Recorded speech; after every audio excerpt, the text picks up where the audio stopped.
Hola, soy Hanna Fernández, divulgadora especializada en bienestar y descanso y autora del libro Aprende a descansar. Quiero darte la bienvenida a un nuevo episodio de mi programa de podcast A Guide to Live Well, una guía práctica de bienestar en la que descubrirás de la mano de los mayores expertos cómo cuidar tu salud y tu entorno para vivir más y vivir mejor. A comienzos del siglo XX, Santiago Ramón y Cajal sentenció que todo hombre puede ser, si se lo propone, escultor de su propio cerebro. En su época, esta afirmación no era más que una intuición visionaria, una metáfora audaz sobre la plasticidad del sistema nervioso. Hoy, más de un siglo después, la neurociencia ha dado cuerpo empírico a aquella intuición, revelando que nuestros estados mentales no solo son el reflejo de nuestra biología, sino que, en un delicado juego de reciprocidad, pueden modelarla activamente. En noviembre de 2020, cuando el estudio riguroso de la relación entre cuerpo y mente aún no había alcanzado la resonancia que tiene hoy, tuve el privilegio de conversar con una de las investigadoras que mejor han sabido trazar este puente, Nazaret Castellanos. En aquel entonces, su trabajo ya iluminaba un territorio inexplorado para muchos, la interdependencia entre el cerebro y el corazón, el modo en que el latido cardíaco modula nuestra percepción del mundo y cómo la meditación no es solo una práctica contemplativa, sino una herramienta de transformación neurofisiológica. Nazaret es hoy una referencia en el ámbito de la neurociencia, con un enfoque propio donde el cuerpo no es un mero vehículo del cerebro, sino un interlocutor activo en la construcción de nuestra experiencia. Te invito a que, si en su momento la escuchaste, vuelvas a escucharla otra vez, o a que, si no lo has hecho ya, la escuches ahora por primera vez, pero que no te pierdas esta conversación que tuve con Nazaret Castellanos cuando aún no era evidente para muchos que el pensamiento tiene ritmo, que la cognición tiene pulso y que la mente, lejos de ser un ente abstracto, late en cada fibra de nuestro cuerpo.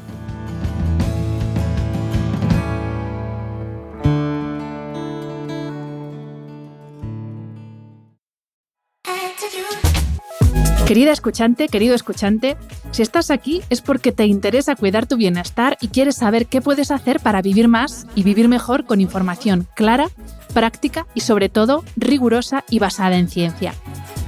Si te gusta lo que comparto en este podcast, te invito a seguirme también en Instagram en HannaFR, donde publico contenido científico, reflexiones personales, herramientas prácticas y donde anuncio conferencias, colaboraciones y otros eventos en los que poder vernos y escucharnos. Si quieres profundizar aún más en todo lo relativo al sueño, te invito a leer mi libro Aprende a descansar, una guía para reconectar con lo esencial, desde un sueño reparador hasta pequeños hábitos que marcan la diferencia en tu bienestar y longevidad. Y si quieres recibir cada semana información seleccionada con rigor y sin ruido, suscríbete a mi newsletter en hannafernandez.substack.com. Te dejo el enlace en las notas del episodio, no te preocupes. Nos seguimos escuchando aquí, en el podcast, y también en todos estos espacios donde comparto lo mejor de la ciencia del bienestar, a los que puedes acceder desde mi web hannafernandez.es. Porque vivir bien es una cuestión de hábitos y de conocimiento. Te espero.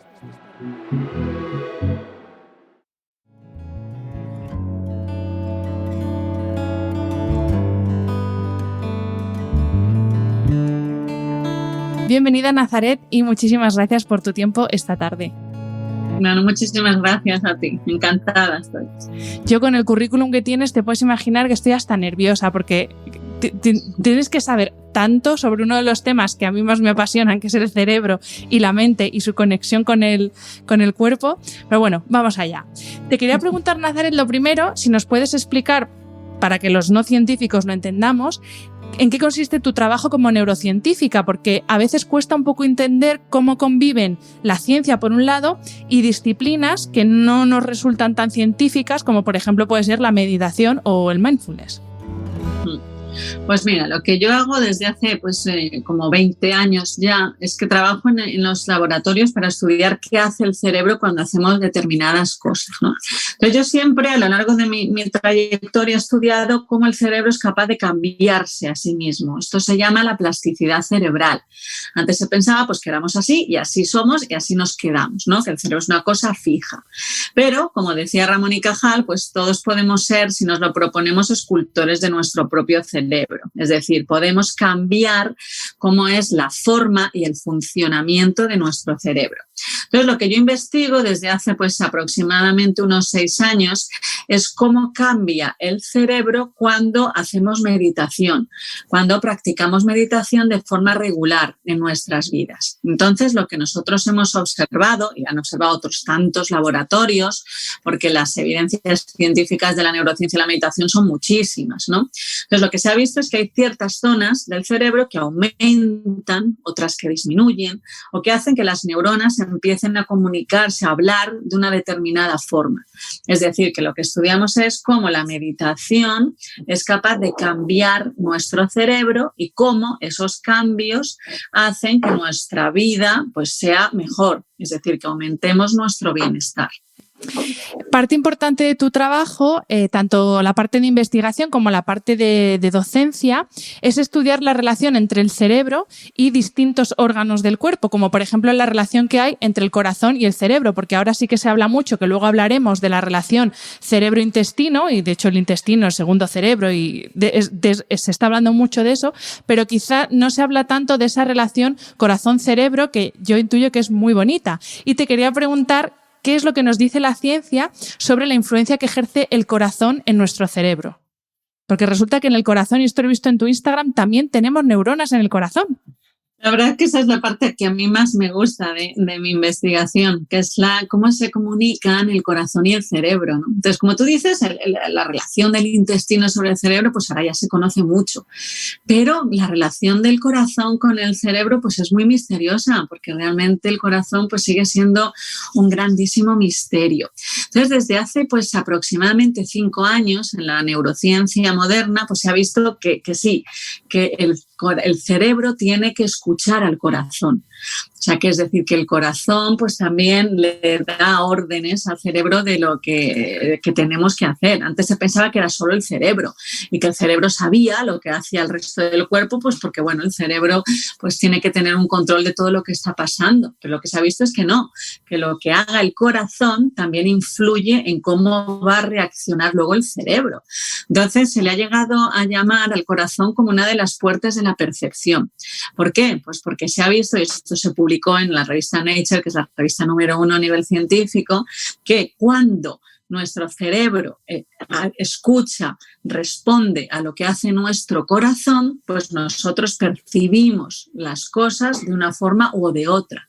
Es decir, que nuestro corazón modula nuestra percepción del mundo que nos está rodeando. Y esto, pues las implicaciones que tienen son inmensas, imaginaros, ¿no?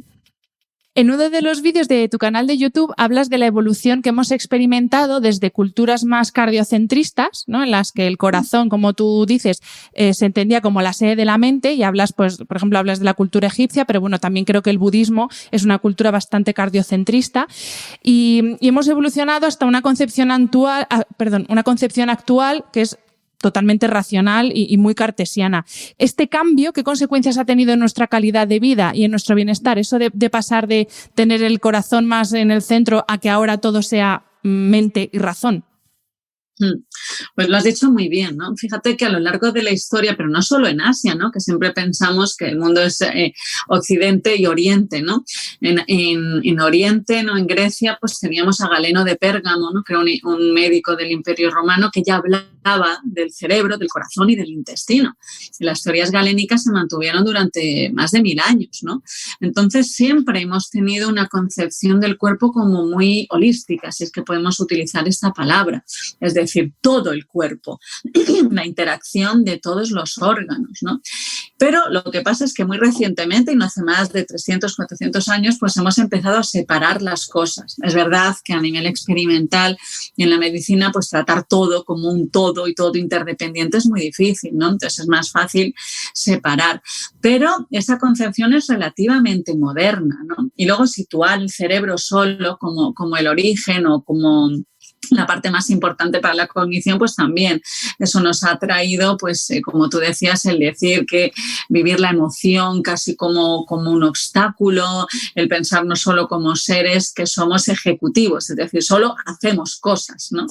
Pero no, ahora lo que se está viendo es que hay una parte, por así decirlo, inconsciente o misteriosa que afecta a toda nuestra cognición, es decir, el cuerpo como algo muy sutil, como algo inconsciente, el cuerpo como los órganos que están afectando a nuestro cerebro, ¿no? Que lo están reorganizando, y el cerebro como un grandísimo integrador de lo que está pasando en todos nuestros órganos, ¿no?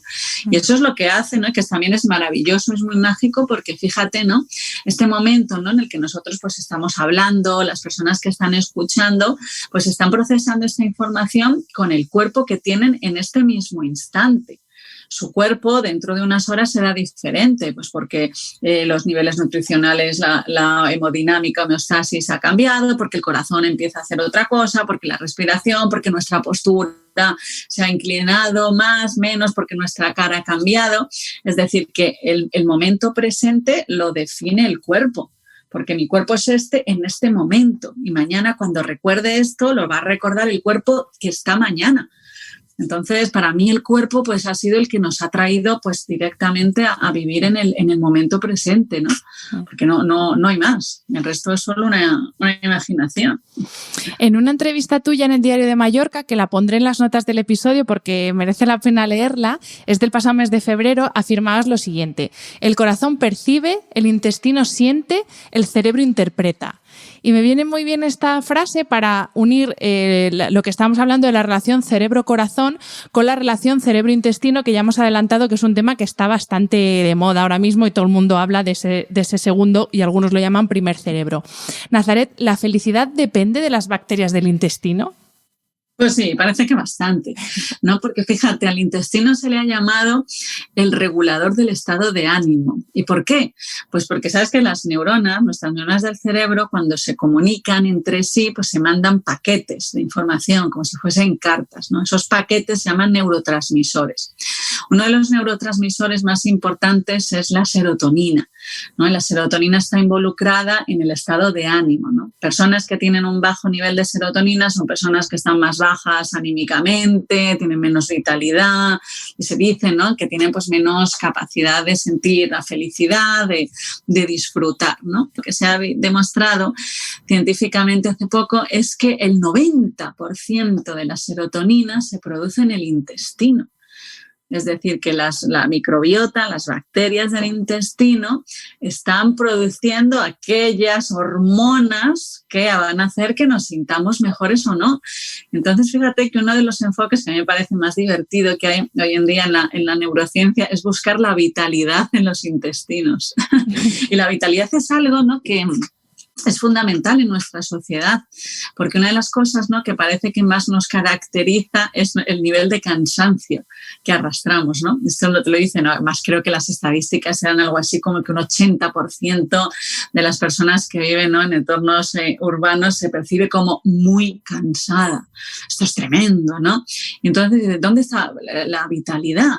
¿Por qué estamos tan cansados? Pues es verdad que estamos muy cansados porque no paramos, ¿no? Que esa es otra de los grandes, yo creo, pecados, ¿no?, que cometemos ahora, ¿no? ¿Cómo podemos aumentar esa vitalidad para sentirnos con más energía, con más alegría, con más capacidad de disfrutar, ¿no? Y parece, ¿no?, que uno de los ingredientes fundamentales es la microbiota intestinal. O sea, millones y millones de microorganismos que habitan en nuestro intestino, pero no solo en el intestino, ¿no? Porque tú sabes que una de las cosas, yo he estado 12 años en el proyecto Alzheimer, ¿no? Me he dedicado mucho tiempo a ver qué pasa, cómo se puede predecir la enfermedad de Alzheimer, cómo se puede pues, aminorar el deterioro cognitivo que se va sucediendo. Entonces, uno de los trabajos científicos, ¿no?, más revolucionarios que ha habido es estudiar la influencia que tiene la encía sobre la generación en la enfermedad de Alzheimer. Y entonces, ¿qué tiene que ver la encía con el intestino? Pues fíjate, toda la microbiota que habita en nuestra encía está relacionada con la microbiota que habita en nuestro intestino. tenemos microbiota en diferentes partes del cuerpo. Esto se llama los diferentes nichos, la piel, el tracto urogenital, el intestino, la boca, cada uno su nicho, ¿no? Como su país, ¿no? de microbiotas. Pues de momento solo se ha encontrado que haya relación entre 2 de los nichos, el de la boca y el del intestino. Entonces, hay por ejemplo, hay un laboratorio en Max Planck en Alemania que se encargan, son absolutamente pioneros en ello, en ver qué papel tiene la microbiota de la encía en la evolución de la enfermedad de Alzheimer. Qué curioso. Entonces, fijaos hasta qué punto todo el estilo de vida es cuidar nuestra salud, ¿no? Porque es cuidar la dieta, cuidar la higiene bucal, o sea, todo el cuerpo, ¿no? Y Nazaret, ¿qué sabemos de cómo influye la microbiota intestinal y también por extensión lo que comemos, porque lo que comemos es el alimento de esa microbiota, sobre capacidades cognitivas, sobre la memoria, por ejemplo, sobre el aprendizaje, capacidad de toma de decisiones, por ejemplo? ¿Hay estudios al respecto? Sí, pues hay muchos estudios, ¿no? Que ya han demostrado que la microbiota influye sobre la cognición, ¿no? Entonces, uno de los primeros estudios, un artículo se publicó en la revista PNAS científica que se hizo sobre es un estudio animal, que luego se ha visto también en humanos. Lo que veían en este estudio pionero era que animales a los que se les alteraba o se les quitaba la microbiota perdían su capacidad de memorizar y de aprender.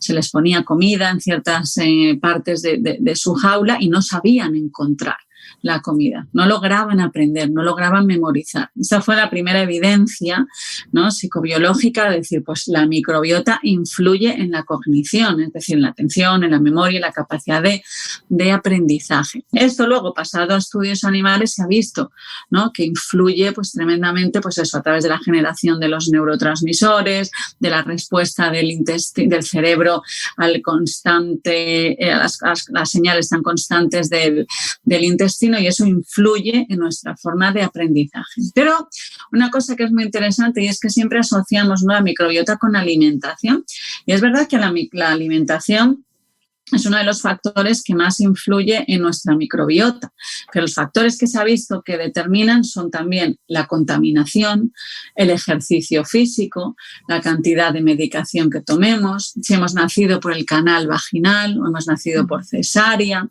y si somos hombres y mujeres. La microbiota de los hombres y de las mujeres es muy, muy diferente, muy diferente. Entonces, tenemos microbiotas y, por tanto, sistemas, ¿no?, de una regulación intestino-cerebro muy diferente. Pero una de las cosas, ¿no?, que yo investigo en el laboratorio, una de mis líneas de investigación, es cómo influye el ejercicio físico sobre la microbiota, independientemente, ¿no?, de que uno cambie su dieta o no. Entonces, lo que nosotros hemos visto es que cuando hacemos ejercicio físico, la microbiota se vuelve más diversa, más compleja, por tanto, mucho más resistente a enfermedades, con unas capacidades pues mucho, mucho más saludables, ¿no? Entonces, esto, pues, fijaros, es para mí otra de las evidencias maravillosas, ¿no?, de la influencia que tiene el cuerpo como todo en cada uno de los sistemas del cuerpo, ¿no? Porque es hacer ejercicio cardiovascular, pero es también cambiar nuestra postura corporal, ¿no?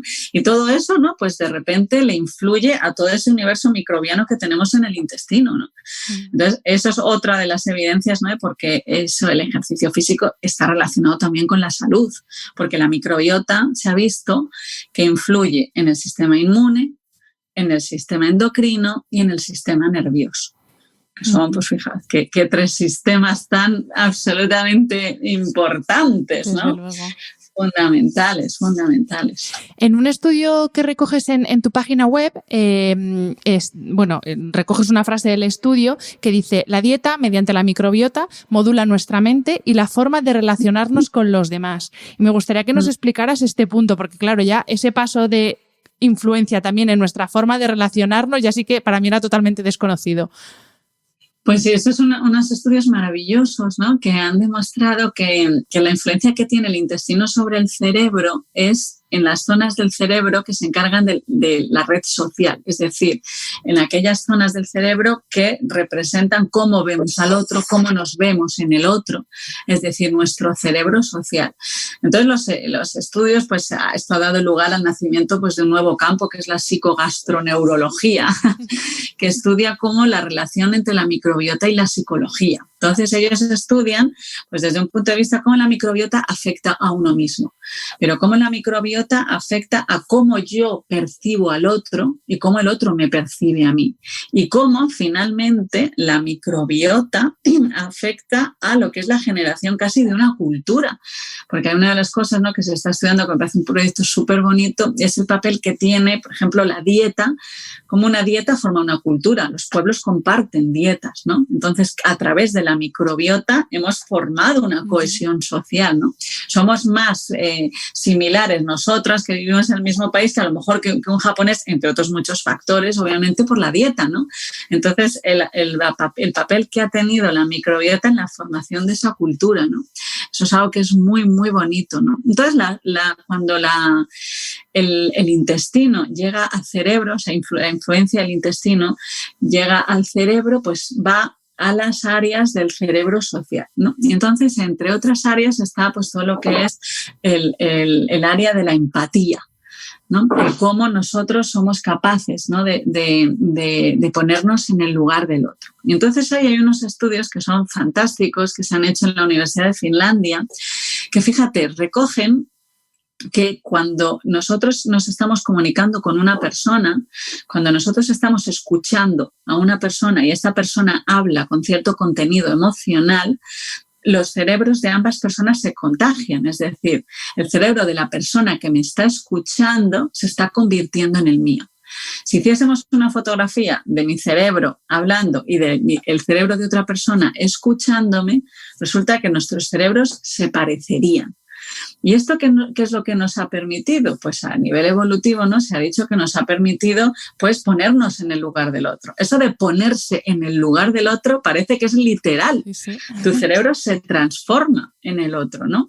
Entonces, ahí tiene mucho que ver la microbiota. O sea, la microbiota parece que permite que tú te transformes en el otro. Cuando te transformas en el otro, tienes la capacidad de comprenderle mejor, ¿no? Y entonces eso pues tiene una implicación positiva y otra negativa, ¿no? Y es que está muy bien, aprendemos, ¿no? Está muy bien contagiarse del cerebro de ciertas personas, ¿no? Pero también cuando alguien nos habla, ¿no?, con cierto contenido emocional, que sea pues es un poco desgastante, agresivo, también te estás convirtiendo en el cerebro de esa otra persona, ¿no? Entonces, esto que técnicamente se llama la sincronización de fase interpersonal, que es un término técnico que a mí me encanta, ¿no?, porque lo que refleja es que te has convertido en el otro. Entonces, cuando estás escuchando a alguien, ¿no?, pues nos podemos imaginar todos ahora pues esa televisión que de vez en cuando sale alguien gritando y quejándose y hablando mal y lo estás ahí viendo como si nada y no pasa nada, ahora apago la tele y ya está. Pues no, tu cerebro se ha convertido en el cerebro de esa persona durante ese rato. Pero no solo durante ese rato, sino que tu cerebro ha ido aprendiendo. ¿Vale? Te has puesto el traje de esa otra persona, ¿no? Por eso es tan importante, ¿no?, lo que consumimos tanto en pues, de medios de comunicación como también con las personas con las que nos relacionamos. Ahí le estoy viendo todo el sentido cuando se habla de personas tóxicas, por ejemplo, ¿no? Ahí tiene todo el sentido. Completamente. Esto es algo, ¿no?, que todos sabíamos, ¿no? Y a mí por eso me encantó cuando esto se publicó. Los primeros fueron en la Universidad de Finlandia. Y cuando esto se publicó, que fue una revista científica muy fuerte, ¿no?, y se calculó, y además me encanta el artículo porque está lleno de ecuaciones y números. Entonces, ¿no?, cuando tú vas explicando esto por ahí, la gente, sí, bueno, parece que es algo, ¿no?, que uno diga. Entonces le pones ahí la pedazo de ecuación y todos los números. Entonces la gente parece que te respeta un poco más. Me dice, mira, no, es que esto es lo que pasa. Es que esta es la ecuación que mide cómo tú te has convertido en fulanito o fulanito cuando pues se está quejando de esas formas tan maleducadas y tal, igual, ¿no? Entonces, pero eso también abre una puerta muy interesante. ¿Qué pasa con el terapeuta que tiene que escuchar, ¿no?, claro, sus dramas? Entonces ahí se está estudiando, la Universidad de Stanford está estudiando esto desde la perspectiva de cómo trabajar con la compasión, pero sin que te lo incorpores, ¿no? Algo muy, muy bonito. Pero lo que has dicho es absolutamente fundamental y yo creo que esos estudios tienen una implicación social inmensa. Y es que hay que tener mucho cuidado, ¿no?, a quién escuchamos, porque nos estamos convirtiendo en él y nuestro cerebro aprende 24 horas. Soy que aprendo solo cuando me pongo a estudiar o voy al cole, no, está aprendiendo 24 horas. Y si te has pasado 1 hora viendo un programa donde alguien está hablando de tal y cual forma, tu cerebro ha estado 1 hora aprendiendo ese modelo porque se ha convertido. Esto es impresionante, es maravilloso, ¿no? Y el intestino ahí también pues como regulando esa capacidad de ponerte en el lugar del otro, ¿no? Eso es muy bonito, ¿no? Como ante cualquier cosa, ¿no? Como te decías antes, estás con una persona tóxica, una amiga, esto que te llama, lo sacas, y es todo tu cuerpo, ¿no?, el que se está convirtiendo en el del otro, ¿no? Porque también se ha visto que copiamos las posturas corporales, ¿no? Entonces, como el intestino, me lo puedo imaginar, todos esos microorganismos, millones de microorganismos haciendo que te conviertas en fulanito o en fulanita, ¿no? Y luchando para que no te conviertas en fulanito. Y todo el cuerpo con una magia inmensa, ¿no?, que haciendo un montón de cosas para que pase una cosa u otra, ¿no? Realmente eso es muy mágico, ¿no? Muy, muy mágico. Es fascinante, desde luego, fascinante. Sí. Antes nos has hablado de uno de los hábitos saludables por excelencia, que es el ejercicio físico, pero me gustaría que entrásemos un poco más allá y pasáramos de los beneficios físicos, obviamente, que tiene el deporte, que esos son indiscutibles, y que hablásemos de los beneficios que tiene el deporte para nuestro cerebro y también para nuestro sistema nervioso. Vale, pues mira, para el cerebro hay una de las cosas, esto es un artículo también publicado en la revista Nature, que es la que demostró el eje músculo-cerebro, ¿no? El eje músculo-cerebro tiene la propiedad de que favorece la neurogénesis hipocampal, que lo explico. Es la formación de conexiones neuronales y de neuronas en los hipocampos del cerebro. Los hipocampos del cerebro son unas estructuras que se parecen a unos caballitos de mar y son las partes del cerebro más involucradas en la memoria. Las personas con enfermedad de Alzheimer tienen atrofia en esas partes del cerebro, tienen atrofia en los hipocampos. Entonces, encontrar mecanismos que refuercen a los hipocampos o que favorezcan la generación de sinapsis, de conexiones neuronales en los hipocampos, pues es obviamente, como os podéis imaginar, para las enfermedades neurodegenerativas y en general para el envejecimiento normal y para la evolución de nuestro cerebro es fundamental. Entonces, el músculo, a través de diferentes mecanismos, marcadores, ¿no?, en biológicos y en endocrinos, todo muy, muy, muy bioquímico, hace que se favorezca esa neurogénesis hipocampal, es decir, el mover el músculo, los músculos están relacionados con esa protección de la memoria. Pero también el camino es a la inversa, es decir, hemos dicho que el músculo ayuda a los hipocampos, pero hay una influencia entre el hipocampo y el músculo. Y ahí nos lleva una pregunta que se acaba de abrir a nivel de neurociencia, pero que será maravillosa, ¿no? ¿Qué capacidad tiene el músculo para recordar? Porque si resulta que los músculos están relacionados con la parte del cerebro más involucrada en la memoria, ¿puede ser que almacenemos memoria en los músculos? Esto sería una pregunta fascinante. Esto ya ha habido algunos enfoques, ¿no? En California, por ejemplo, Pat Ogden, ¿no?, que hablaba, ¿no?, del tratamiento para traumas a través de lo muscular, de las posturas, ¿no? Pues imaginaos las implicaciones que tendría, ¿no?, el ver que la memoria puede estar también por ahí repartida por los músculos, ¿no? Y entonces fíjate una cosa, que uno de los proyectos que a mí siempre me llamó mucho más la atención cuando trabajaba en el proyecto de Alzheimer, ¿no?, que las personas con Alzheimer nunca pierden el sentido de la propiocepción. La propiocepción es el sentido de que tú sabes cómo está tu cuerpo. Yo sé si estoy tumbada, sé si estoy inclinada, sé si estoy agachada, sé si estoy encogida, sé si estoy recta. Es decir, sé cómo está mi cuerpo. Y según cómo esté mi cuerpo, el cerebro interpreta. Si yo estoy así encogida, dice, estás mal, estás triste. Si estoy así recta, estás bien. Si mi cara está sonriente, pues es que estás feliz. Si me pongo la cara arrugada, pues es que estás mal. Es decir, el cerebro interpreta cómo está tu cuerpo y según cómo esté tu cuerpo, activa todos esos mecanismos. Si yo empiezo a poner la cara así mal arrugada, pues empezará a generar reacciones que dice, pues esta chica está mal, vamos a activar los mecanismos de tristeza, de enfado, de lo que sea. Entonces, fíjate la importancia que tiene ahí el que nosotros cuidemos mucho el gesto de nuestra cara, porque el cerebro lo va a interpretar constantemente. Entonces, algo que nosotros podemos probar en primera persona es sonreír aunque no tengamos motivos. De repente parece que nos sentimos bien. Pues esto es una evidencia directa de cómo el cerebro interpreta cómo está el cuerpo. Entonces, esta interpretación que hace el cerebro de cómo está el cuerpo, las personas con la enfermedad de Alzheimer lo tienen intacto. Y entonces esto explicaba por qué en el año 2003 se publicó un artículo en la revista New England Journal of Medicine, que es una super revista científica clínica, que decía que una de las cosas que más protege de la enfermedad de Alzheimer es bailar.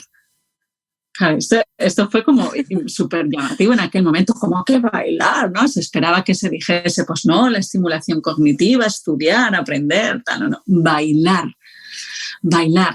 Entonces, esto, fija lo que acabamos de decir antes, por el eje músculo-cerebro. El músculo tiene una conexión con las partes de la memoria del cerebro.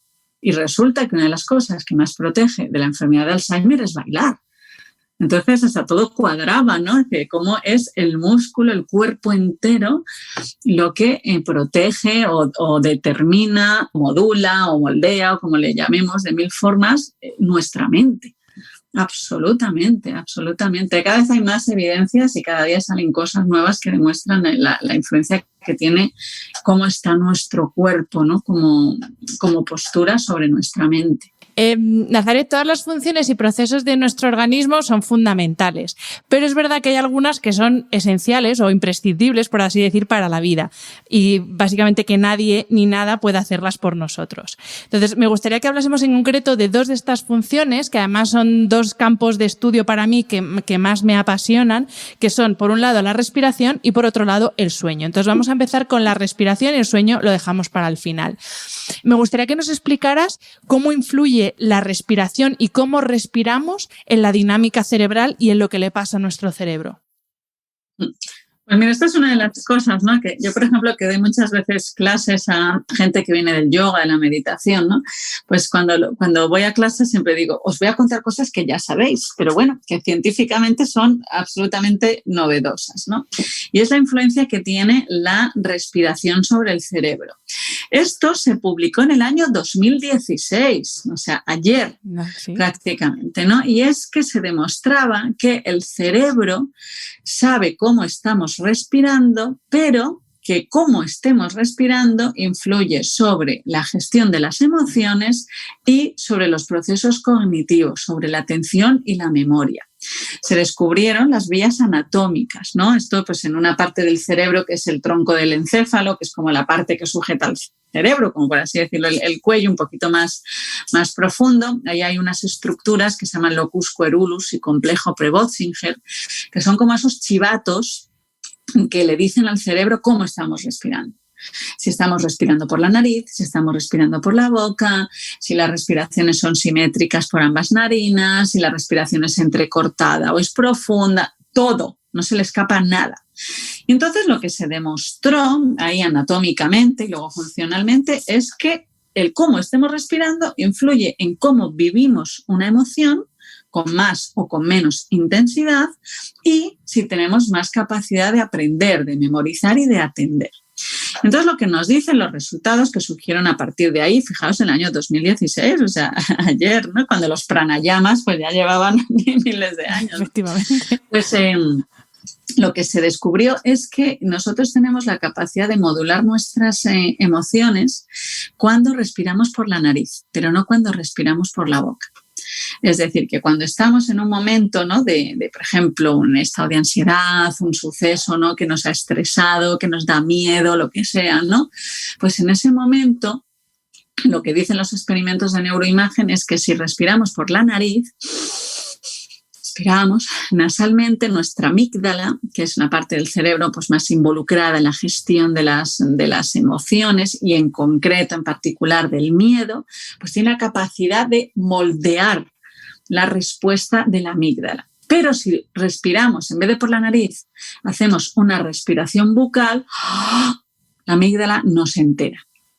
Es decir, que con estos estudios de neuroimagen probaban que es la respiración nasal la que tiene influencia sobre las emociones, más que la respiración bucal. Y luego lo que vieron, otro de los truquillos, ¿no?, que sacó la neurociencia, es que nuestra capacidad de recordar, nuestra capacidad de consolidar una memoria es mayor cuando estamos inspirando.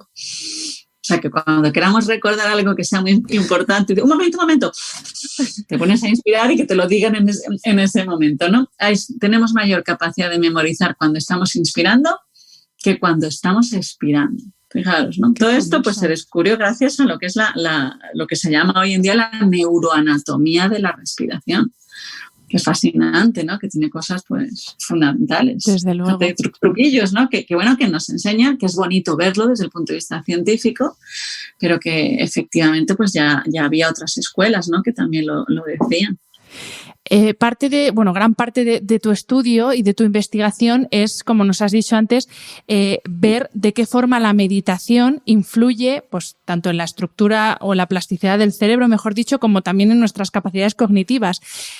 Es verdad que la meditación ahora está de moda. Yo, en mi humilde opinión, está un poco manido el tema meditación y se está llevando o se está vendiendo, entre comillas, como la panacea a muchas cosas para lo que no lo es. Pero bueno, dejando eso de lado y también dejando un poco la parte mística de lado, porque es verdad que hay personas que les provoca un poco de rechazo porque lo asocian demasiado a religión, cuando no tiene nada que ver, pero sí que me gustaría que nos explicaras la parte científica de la meditación. Tú hablas mucho en tanto en la página web como en entrevistas del ajetreo mental, que además es una fuente de insatisfacción para nosotros, y me gustaría que nos explicaras de forma científica cómo nos ayuda la meditación con ese ajetreo mental que yo creo que es, pues bueno, tú también lo dices, la loca de la casa, que decía Santa Teresa, ¿no? La mente del mono, que decían los budistas, eso, lo que tenemos ahí en la cabeza chunda todo el día, vamos. Pues mira, justo hoy en una reunión de laboratorio, ¿no?, hablábamos en un artículo científico que estamos escribiendo, ¿no?, de escribir para la comunidad científica, pues eso, como la meditación no tiene por qué ir asociada a un contexto religioso, ¿no? Puede ir, y fantástico, pero no tiene por qué ir. Yo creo que la meditación describe un proceso que es básico, ¿no?, para los seres humanos en concreto, ¿no?, que es la capacidad de dirigir nuestra consciencia, nuestra mente. William James tiene una definición sobre qué es la atención que a mí me parece quizá la más bella, ¿no?, que dice: la atención es tomar posesión de la mente. Pues eso es un poco, ¿no?, lo que dice la meditación, que estoy completamente de acuerdo, como decías, que se está vendiendo como una panacea, que vale para todo, que lo puedes practicar 2 minutos yendo en el autobús. Bueno, lo que sí que se estudia, lo que nosotros vemos en el laboratorio es que solemos estar mucho tiempo en lo que se llama un piloto automático. Nosotros en la neurociencia, los que nos hemos dedicado pues, a estudiar el cerebro, vemos que hay muchos automatismos. Es lo que nosotros llamamos la actividad espontánea del cerebro, ¿no? El cerebro hace cosas, decide, y decide mucho más rápido que a nivel consciente, ¿no? Cuando nosotros pues, vamos caminando, imagínate, vas caminando, viene un coche, lo que sea, tú reaccionas antes de que tú te hayas dado cuenta de lo que has hecho. Hay muchas reacciones, ¿no?, que se producen espontáneamente. Una cosa es responder y otra es reaccionar. Entonces, lo que nosotros hacemos muchas veces es dejarnos llevar por unos automatismos que hemos ido acumulando, ¿no? Entonces, nuestro cerebro, como un sistema, ha ido aprendiendo de cosas, lo que hablábamos antes, pues si estamos mucho tiempo viendo a fulanito, fulanita, pues vamos a aprender esos modelos y eso es lo que nos va a salir, ¿no? Entonces, estos automatismos que nosotros tenemos, ¿no?, a nivel cerebral, a nivel mental, pues se ha visto que muchas veces lo que tenemos es una actividad, una mente que no para, que está constantemente recordando cosas, constantemente imaginando cosas, que tiene mucho diálogo interior.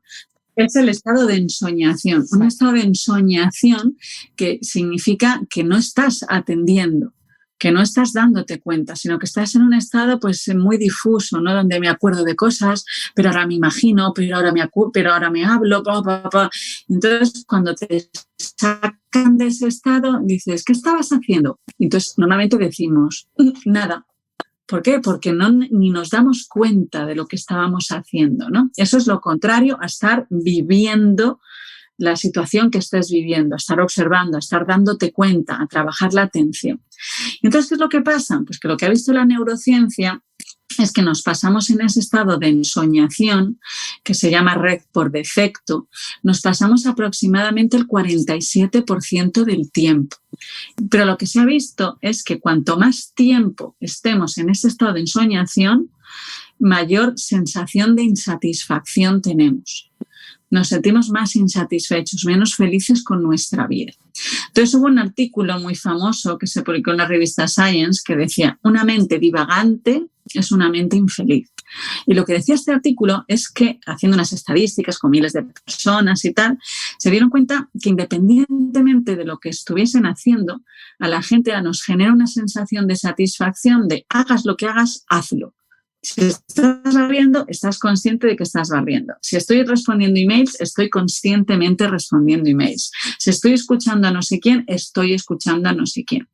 Pero lo que hacemos muchas veces es estar escuchando a no sé quién, pero estoy con la mente en otro lado, estoy barriendo, pero estoy en ese estado de ensoñación, estoy respondiendo a los mails en plan automático, y eso es lo que nos produce insatisfacción. Eso es lo que decía ese artículo de Science.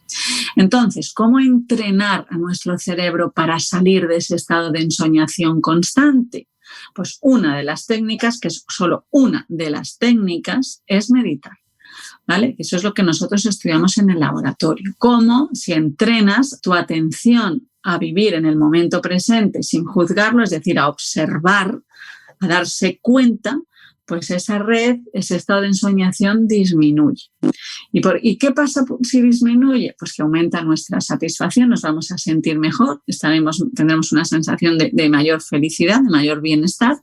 Pero luego a nivel clínico, por ejemplo, se ha visto que las personas que pasan más tiempo en ese estado de ensoñación también tienen más probabilidad de tener enfermedad de Alzheimer. Es una de las cosas que se ha observado en el laboratorio. Wow. Entonces, a nivel clínico, tiene mucha relevancia estudiar en la investigación qué es lo que nos puede hacernos salir de ese constante estado de piloto automático o de ensoñación. Las implicaciones para la neurociencia pues son muchas, no solo por estudiar qué es lo que hace la meditación, sino porque la meditación nos ayuda a disminuir una actividad neuronal que se ha visto que afecta a nuestra psicología, pero que también nos afecta pues, a nivel clínico, que es disminuir esa sensación de estar en todos lados menos en el que estás. Y ese estado de ensoñación también es uno de los factores que más altera el sistema nervioso, porque yo sí que me noto que en épocas de, pues eso, que voy como muy muchas revoluciones, sí que me noto el estado, o sea, mi sistema nervioso muy alterado, y sí que noto que mi cabeza se va más, pues eso, a mientras que estoy haciendo bici, estoy haciendo la lista de la compra con la cabeza y esas cosas. Exactamente. Pues en ese estado pues hay una desconexión con el cuerpo muy fuerte. Se ha visto, ¿no?, que también influye pues, a nivel endocrino, y los sistemas de estrés se favorecen. Absolutamente. Es un caldo de cultivo maravilloso para el estrés. Absolutamente. Se alimentan uno a otro. Cuanto mayor sea tu capacidad de distraerte, de estar en otro lado, pues, si hay algo que genera un poco de estrés, ¡fua!, ahí crece, vamos, como la espuma, porque genera, ¿no?, esa propensión en el cerebro. Nazaret, antes nos hablabas de esa información que nuestro cuerpo le manda al cerebro pues cuando sonreímos, por ejemplo. Y quería retomar un poco esa idea y preguntarte si eso de ir por la vida con la cabeza alta, podemos decir que tiene, en cierto modo, una explicación científica, ¿no? Y al final, o también eso lo de la pose poderosa cuando vas a dar una charla o cuando vas a hablar en público, al final eso también le está mandando una señal a nuestro cerebro de tranquilo, o venga, que tú puedes, que te lo sabes, o no, o esto es más lo que nos decimos así para motivarnos. No, eso es lo que demuestra. Lo que pasa es que esas poses, ¿no?, que tú decías, esa pose de poderoso, pues también activa nuestro sistema inmune y endocrino, y entonces nos aumenta los niveles de cortisol, y en el hombre aumenta los niveles de testosterona, es decir, nos hacen sentirnos más poderosos, pero también aumenta nuestra agresividad, ¿no? Entonces, trabajar el cuerpo como herramienta para llevarte de un estado mental a otro, eso está muy, muy, muy demostrado científicamente, ¿no? Entonces, tú dices la cabeza alta, pues yo, por ejemplo, diría los hombros abiertos, ¿no? Me gusta esa definición que dice los hombros son las alas del corazón, ¿no? Pues los hombros abiertos y una cara sonriente, o al menos pacificar el gesto. Esto lo dijo la Universidad de Cambridge, ¿no? En una conferencia, a mí me fascinó, ¿no? Que decía, ¿por qué no la psicología incluye terapias que incorporen el pacificar el gesto? Es decir, que nuestro gesto de la cara sea pacífico, no ir sonriendo en plan, pues eso, artificial, sino que tengas un gesto pacífico, que esté relajado, que no haya tensión, y si se dibuja una pequeña sonrisa, mejor. Yo creo que esa es una de las grandísimas herramientas. Además, fíjate que hay estudios, ¿no?, que demuestran que cuando dibujamos una sonrisa a nosotros mismos, la amígdala, que es esa parte del cerebro más involucrada en la gestión de la agresividad, el miedo, el estrés, disminuye, ¿no? Y otro de los estudios, ¿no?, que a mí me encanta, ¿no?, que dice que la zona del cerebro más involucrada en percibirnos a nosotros mismos, en la idea del yo, es también la zona del cerebro que se encarga de procesar las caras sonrientes. Y esto es muy importante, ¿no?, porque hay estudios hechos con bebés recién nacidos, pequeñitos, 3 meses, hasta 6 meses, que mostraban que pasaban hasta 6 veces más tiempo mirando una cara sonriente que una cara desagradable. Nos gusta más esa cara agradable. Y esto es maravilloso porque esto va un poco en contra de esas teorías del sesgo negativo, de nos fijamos más en lo negativo, nos mola más lo negativo, el cerebro se fija más, tiene una debilidad por lo negativo. No, absolutamente no. Es muy importante ver caras sonrientes y es muy importante sonreír. Y fíjate que dentro de lo que es la representación del cerebro, la representación del cuerpo en el cerebro, pues se ve que la parte más importante a la que nuestro cerebro le dedica más recursos neuronales es toda aquella que está alrededor de la boca, ¿vale? Los morritos. Por eso tanta la gran influencia que tiene la sonrisa sobre nuestro cerebro, ¿no? Es increíble, ¿no? O sea, eso cuando tú lo ves en el laboratorio y la cantidad de evidencias científicas, dices, ¿cómo no damos más importancia a la sonrisa? Es una herramienta poderosísima a nivel neuronal, poderosísima. A la sonrisa, no a la risa. Y de la misma forma que la sonrisa nos manda esas señales tan poderosas al cerebro, también lo hace lo que nos decimos y cómo nos tratamos, es decir, tratarse con cariño, con amabilidad, con compasión, ¿también tiene ese tipo de efectos en nuestro cerebro? Totalmente, totalmente. Uno de los grandes marcadores de la plasticidad es la amabilidad con uno mismo. El cómo nos tratamos. Fíjate, yo siempre digo, ¿no?, eso digo en las clases, que cuando nosotros hablamos, la primera persona que nos escucha y quizá la única somos nosotros mismos. O sea, el cerebro te escucha a ti mismo. O sea, cuando tú dices una palabra, se activan tus zonas auditivas. O sea, nos estamos escuchando. Por ejemplo, yo estudié mucho cuando nació mi hija, ¿no?, en los momentos en los que estaba muy, muy cansada, porque pues eso, no has dormido, estás agotada, tienes que trabajar, ¿no? Pues empecé a estudiar el papel que tenía la queja sobre el cerebro, ¿no? Y entonces me impuse, ¿no?, el no quejarme. Pero no significa no quejarme al otro, sino tampoco a mí, ¿no? Estoy agotada, no puedo más. Pues entonces tu cerebro, así, no puedes, pues no puedes más. Lo estás creando, ¿no? Te estás escuchando.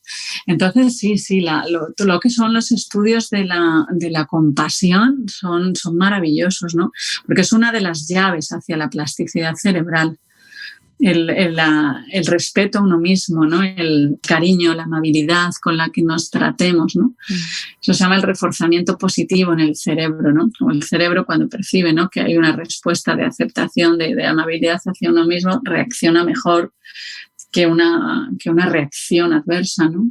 Es para mí una de las grandes claves que tendríamos que estudiar ahora, ¿no?, en la investigación. Ya se está dedicando muchísimo esfuerzo y hay que dedicar más, ¿no?, a cultivar más el respeto hacia uno mismo y la amabilidad y el cariño hacia uno mismo. Y yo creo que de ahí ya sale sola la de a los demás.